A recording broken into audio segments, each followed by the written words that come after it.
சொல்லு. Hi friends. இன்றைக்கி வந்து நம்ம ராகி மாவில் வந்து பக்கோடா செய்ய போகிறோம். அதுக்கு ஒரு கப்பு ராகி மாவு, சின்ன வெங்காயம், காரத்து தந்தாப்பில் பச்சை மிளகா நான் 3 வச்சுருக்கேன். இப்போ இதெல்லாம் மிக்ஸ் பண்ணணும். பார்த்திங்கன்னா இந்த மாதிரி பிசைஞ்சு வச்சுக்கணும். இப்போ வந்து இதை அழகாக உப்பு காரெல்லாம் பார்த்துட்டு நம்ம அழகாக அப்படி கிள்ளி கிள்ளி போட வேண்டியது. நம்ம செல்ல குட்டி செய்ய போகிறோம். போடுமா, கிள்ளி கிள்ளி போடு, கொஞ்சம் கொஞ்சமாக இப்படி கிள்ளி கிள்ளி போடு. 2ஆக போடாத, கிள்ளி போடு, மெதுவாக போடு, பயப்படாமல் போடு. போடு, கிள்ளிங்க பாரு, இப்படி, அவ்வளோதான். அங்கே இப்படி.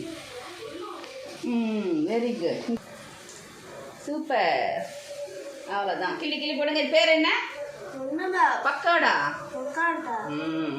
போடு, பட்டு பட்டு போடுங்க. பார்த்தீங்கன்னா சூப்பர். ஸ்நாக்ஸுக்கு, ஈவினிங் ஸ்நாக்ஸுக்கு சாப்பிட்லாம், இல்லைன்னா தொட்டுக்கிறதுக்கு சாப்பிட்லாம். உனக்கு பிடிக்குமா? கருப்பாக இருக்கேன்னு குழந்தைங்க சாப்பிட மாட்டாங்க, ஆனால் ஹெல்த்து ரொம்ப. சூப்பரான பக்கோடா ரெடி.